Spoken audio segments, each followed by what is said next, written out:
The song Time After Time became well known throughout the United States in 1984, and Cyndi Lauper became an unmissable celebrity. The woman with a unique voice, rebellious style, and fiery hair was hailed as the new pop music queen of the 1980s. Every day she was featured on MTV. Every week she was mentioned in the charts. Few people ever saw the harsh path that lay behind that light. Her voice went out. She filed for bankruptcy. The industry turned her away.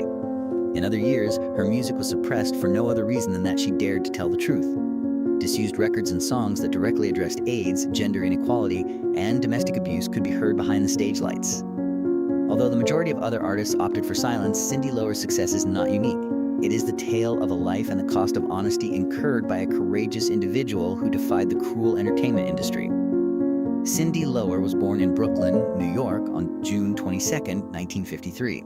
Cyndi was raised in an unstable and fractured Catholic home with European ancestry. After her mother's unsuccessful remarriages and her parents' divorce when she was just 5 years old, she had to learn self-defense at a young age. A unique personality that was strong-willed, defiant, and unwilling to comply was shaped by that instability. As Cyndi grew up in Ozone Park, Queens became her main solace. She lost herself in Judy Garland's dramatic voice and the Beatles' music, while other kids found happiness on the streets. Music was more than just amusement, it was a way out.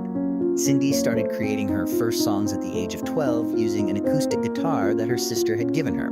She declared that she would not live by convention by expressing herself through her colorful hair, quirky attire, and moniker, Cyndi, as if documenting her own loneliness and yearning for independence.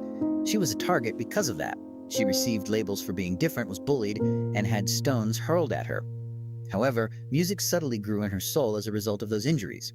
Cyndi Lauper fled her home at the age of 17 in order to avoid abuse. She lived among mountains and untamed forests while traveling across Canada, and then she moved to Vermont to pursue her art studies. She discovered what really mattered along the road. In addition to saving her from a brutal upbringing, music paved the way for her eventual journey into the world. Cyndi Lauper met saxophonist John Turr in 1978 through her manager Ted Rosenblatt. Soon after, two individuals who shared a rebellious hunger came together to establish the band Blue Angel. They created demos and composed their own songs in the naive hope that someone would ultimately notice their talent. After Steve Mussorgsky, the driving force behind the Allman Brothers band's success, happened to hear a Blue Angel demo, their opportunity finally appeared. He was enthralled by Lauper's unique voice, which was both powerful and delicate from the first notes of the song. Mussorgsky swiftly opened the door they had been waiting for by purchasing the band's contract for $5,000 and assuming the position of manager. The spotlight shifted straight to Lauper from that point on. Labels had no qualms about pushing her into a solo career, which would be quicker, easier to market, and less dangerous. No, Lauper answered. She did not see the musical goal as a race. If achieving success meant leaving behind those who had spent the years in anonymity alongside her, then it would be pointless. That heartfelt yet devoted decision exposed Lauper's true nature. An artist who is prepared to risk her future in order to uphold her moral convictions. After a while, Blue Angel joined Polydor Records, and in 1980 they published their first album, Blue Angel. The album was well received by critics, and Rolling Stone even recognized its cover as one of the best new wave album covers years later. But the public shunned them. The record didn't sell well. A dream that had just started to light up was smothered. Even worse, the band disbanded as a result of internal strife and disagreements with Mussorgsky. A lawsuit worth $80,000 forced Lauper into bankruptcy. Her own body delivered the last blow. Her voice was momentarily lost due to a serious cyst, the worst nightmare a vocalist could have.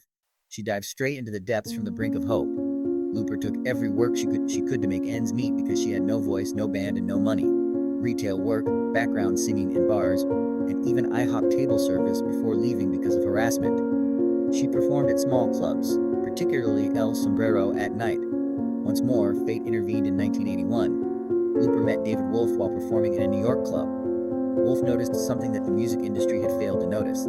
He signed her to Portrait Records, an Epic Records subsidiary, and became her new manager. Cyndi Lauper's rebirth formally began from the ashes of failure. Cyndi Lauper's first solo album, She's So Unusual, was out in 1983. The record was a statement from the outset. She was unique, and in fact, there had never been a female artist like her in the pop industry. She became a worldwide sensation very quickly, peaking at number 4 in the US and making it into the top 5 in 8 other nations. With over 16 million copies sold, the album was not only a commercial triumph, but also spent more than 65 weeks on the Billboard 200. A remarkable accomplishment for a fresh performer. That achievement resulted from a flawless fusion of creative control, talent, and individuality. 4 of the album's tracks were directly co-written by Lauper, including Time After Time, a delicate and very emotional ballad that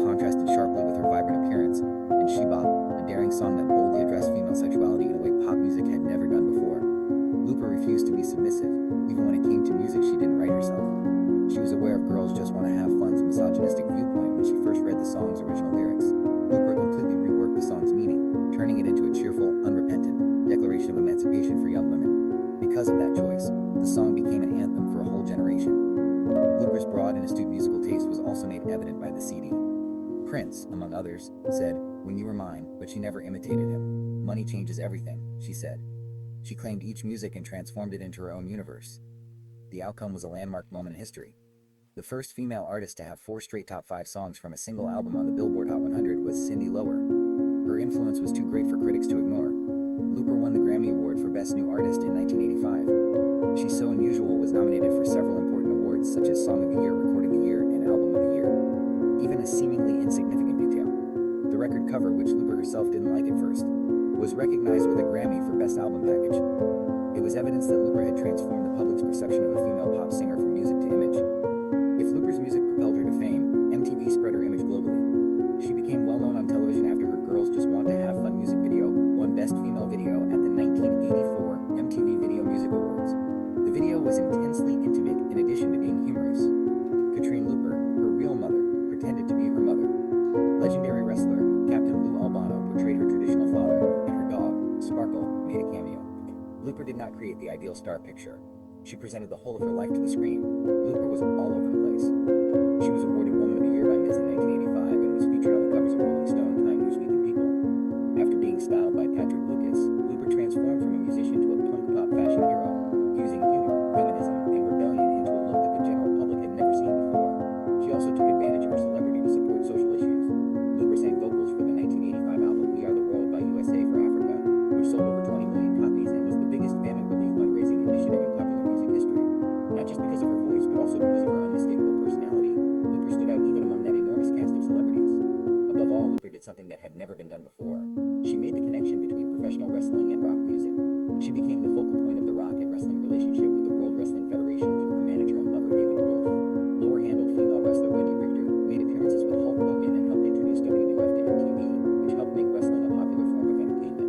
The final brawl was the women's championship match. With Lauper as its core, the 1984 live broadcast on MTV became a historic milestone. She was still at the top of the charts in May 1985 with the song The Goonies Are Good Enough from the Goonies soundtrack. Steven Spielberg was among the celebrities from music, movies, and wrestling who appeared in the song video. The song ended an almost unthinkable run of success by peaking at number 10 on the Billboard Hot 100. Cyndi Lauper, a bankrupt artist who had lost her voice and was written off as too outlandish, became a symbol of feminism, freedom, and individualism in 1980s popular culture in just 2 short years. It was more than a peak. That's when Lauper committed her name to history. Perhaps I ought to have given you a call, but this was a significant turning point in Cyndi Lauper's career. It was a voyage to demonstrate that she was more than a one-hit sensation, rather than the abrupt burst of a rookie. With repeated nominations for everything from Best Female Rock Vocal Performance to Best Long-Form Music Video for Cyndi Lauper in Paris, Lauper continued to attend the Grammy Awards despite the overwhelming success of She's So Unusual. This demonstrated that even as the spotlight became less intense, the industry was still paying attention. Lauper's second album, True Colors, which was more mature, reflective, and subdued, was released in 1986. The album didn't take off right away, starting at number 42 on the Billboard 200, but it gradually rose into the top 4, demonstrating the resilience of a performer who was open to change. True Colors didn't try to replicate a traditional formula. Instead of depending on shock or image, it demonstrated Lauper's desire for emotional depth.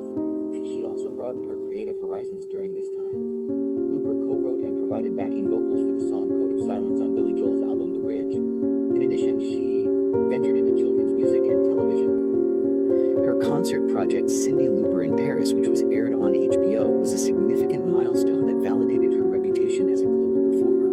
Lauper's film ambitions with Vibes, however, were unsuccessful. Despite its surprising success in Australia, the movie's theme song, Hole in My Heart All the Way to China, did not live up to the hype in the United States, and it was a commercial and critical failure. This was not an ideal time. However, it was precisely these trials, errors, and shifts in focus that demonstrated Cyndi Lauper's courage to take chances, to fail, and to continue pursuing her true self outside of the spotlight of her early success.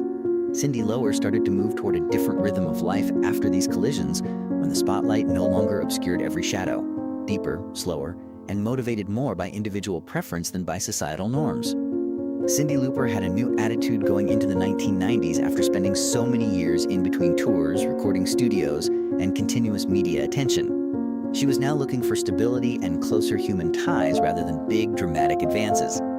This change was evident in her personal life, as Lauper had a modest but enduring relationship with actor David Thornton, a guy far different from the ostentatious pop music industry, but who offered her a sense of security and empathy. Cyndi Lauper and David Thornton were wed in 1991. Many were taken aback by the marriage because it happened quietly without scandal or fanfare. and in stark contrast to the colorful persona the public had long attached to her.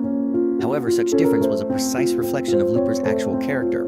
Although she might be stunning on stage, she yearned for seclusion and tranquility in her personal life. Being a famous husband was not Thornton's style. He didn't look for attention next to his wife. He also refrained from making their relationship the subject of a media story. Rather, he turned into a silent pillar that allowed Lauper to be herself without alteration or performance. During a time when she was seeking emotional and spiritual depth, and her career was no longer at its commercial zenith, that bond helped her stay balanced. Lauper unveiled yet another aspect of her inner existence during this time. She participated in events remembering John Lennon through her friendship with Yoko Ono, singing about peace, humanity, and memory. Themes that are strongly related to family and connection. This was no accident. Lauper appeared to slow down and view the world more calmly and thoughtfully once she married David Thornton. Cyndi Lauper's marriage was hardly a spectacular conclusion to a career that was characterized by perpetual change. It was an anchor. And for a woman who was once most recognized as a symbol of independence, individuality, and defiance of social norms, that quiet steadiness turned into one of the most enduring aspects of her life. The colors of true are coming through. The publication of Cyndi Lauper's fourth studio album, Hatful of Stars, in 1993, was a bold but isolated turning point in her career. Lauper ceased pursuing popular taste on May 21st. Rather, she made the decision to address the most agonizing problems facing American society: racial discrimination, domestic abuse, homophobia, and abortion rights. The album was praised by critics for its honesty and courage, but it failed commercially due to the lack of label support. It peaked at number 112 on the Billboard chart and sold less than 120,000 copies in the US.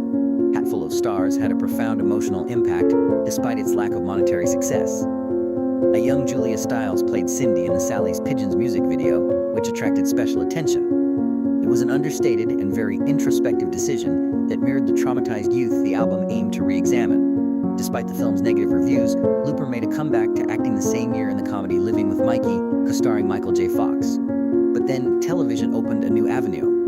Lauper won an Emmy for her guest appearance on Mad About You as Marianne Lugasso. It demonstrated that her brilliance could be acknowledged in unexpected ways even when she was removed from the commercial spotlight. Lauper gave birth to her first child, a son, in 1997 when she was 44 years old. Her music and personal rhythm were both altered by this incident. It grew more serene, more compassionate, and more open to exploring the nooks and crannies of existence. She had previously published Sisters of Avalon, a collaboration with Jan Pulsford and Mark Saunders.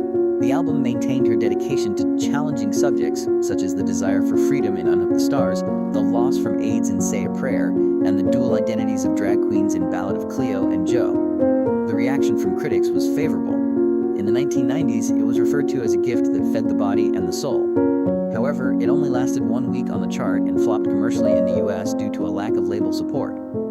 With her debut Christmas album, Merry Christmas, Have a Nice Life, released in 1998, Lauper took a more upbeat approach.